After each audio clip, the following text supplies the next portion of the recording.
Hi, it's Barbara Greenlee with Green Moon Stamp Studio, and this video is going to be a technique. This is, I'm calling it the torn rollback reveal technique. I don't know what it's called. It's been around for a little while, but I'll show you how to do this. It's a lot of fun, and there's a little sample one that my club did too. So let's get started. Okay, this is the technique card that I'm going to show you today. I am calling this the torn rollback reveal because we're tearing across this panel to reveal our beautiful designer paper. So let's get started with this. This is my little sample one. So we're going to have a real red card base, and I just took the colors out of your designer paper. The great thing about this technique is that you can use a little scrap of paper. I believe this one is around 3 by 4, a little bit smaller than 4 because this mat is 4, so 3 3/4. So we're going to build it on here. Let's see, where's my sample? Let's put the sample up here in the corner so you can see that. We are going to build everything up onto this mat and then put it on the card. So the first thing that you're going to want to do is put your paper scrap that you're going to reveal on your mat, or you can do this unmatted. It could be direct on here if you wanted to. So as you see, I'm not ripping all the way to the bottom, so I want to put this a little bit away from the bottom, maybe, half an inch or so. It's very windy outside. You can hear my chimes. Hopefully that's not bothering you. I might just stop and go, let me go close the window so we can't hear that. Okay, got the windows shut.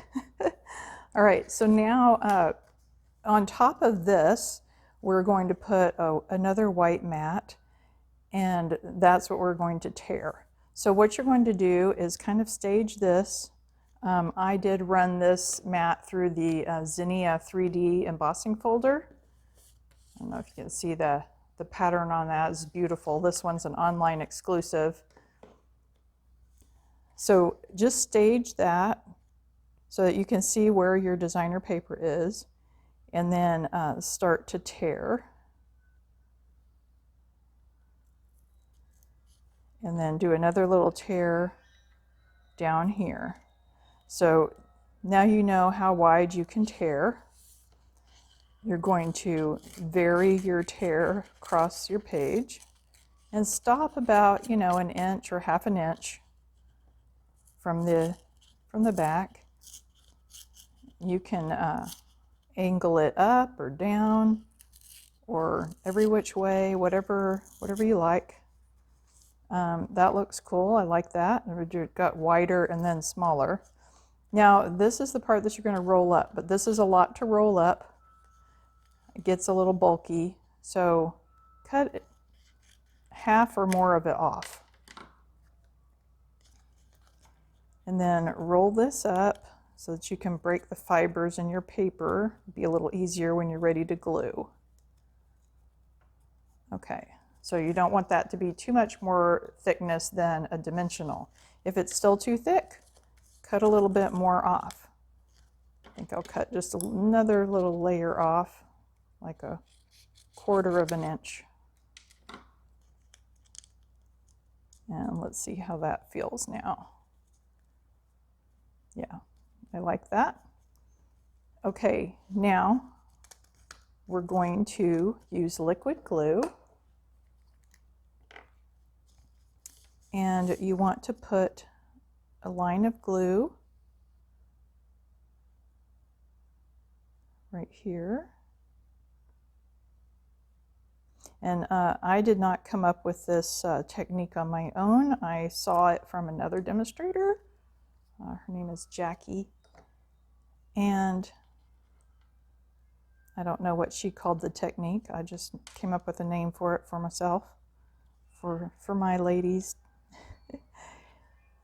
So you put glue all along that, including right under where your roll is going to land.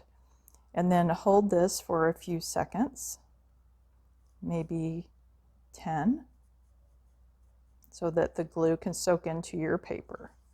Okay, so that's going to be the part that you put on here. Now, to enhance your ripping, before you glue it down to your paper, you can further distress your opening. It's ripped anyway, right? So let's make it really distressed, like that. Okay, then we're going to put some liquid glue here. And the reason we're using liquid glue is because when you put this down, it's going to want to open up further with that big rip. So in order to be able to position it and slide it into place, the liquid glue is going to do that for us, because it's going to want to open like that. So I like to get the bottom in place first. And then you're going to want to slide this down into place. Don't go too far. There we go. Okay, so hold that down for a second or two. And there is your torn rollback reveal. So then we're going to tape this down to our card base. This is Blackberry Bliss. It's one of my favorite purples.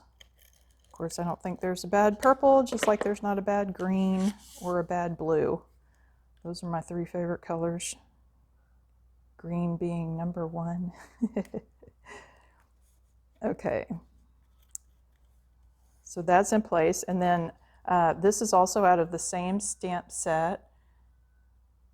The Zinnia, I think it's called Sweet Zinnias. I always forget what word they put in front of the word Zinnia. I'm going to use some black dimensionals. I'm just cutting on the edge here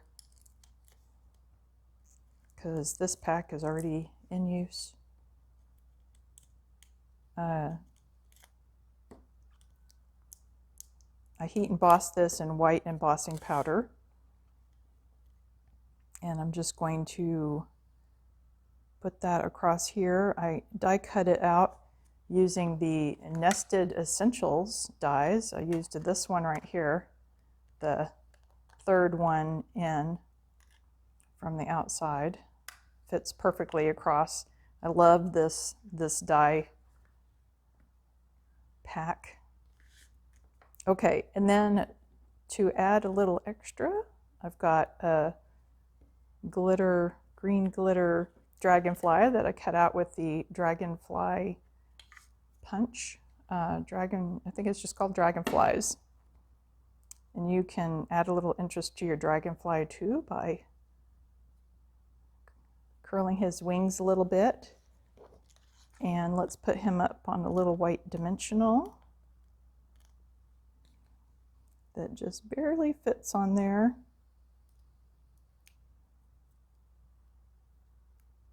And you can put your dragonfly wherever you have room. I had more room where I ripped there, so I put it down here. On this one, I'm going to put it up here, because on this one I have more room up here. And then let's add some purple fine shimmer gems. These are Gorgeous Grape, Highland Heather, and Berry Burst. The Berry Burst is what's going to look the best on this, I think. So I'm going to put a big one, whoops, and a little one up here. No, that's okay. And then let's put another little one over here. There we go. And then the last thing we need to do is an inside and an envelope. And let's see, let me save my pretty colored mat and stamp on this. I'm going to use Blackberry Bliss. Wait till you see how beautiful these Zinnias stamp. This is the big Zinnia out of the stamp set, and it has a die that will also cut it out.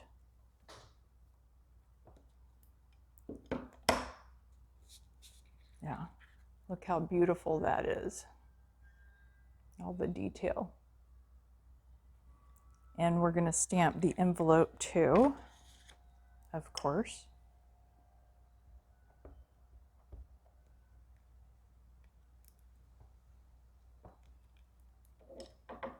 So, and there's the envelope. So then all we have to do is tape this inside our card, and leave me a comment if you liked this technique, and maybe also let me know what your favorite technique is that I haven't done. I'm always looking for more techniques to show, and if there's one you'd like me to demonstrate on video, then let me know in the comments and I will add that to my list. So there is that.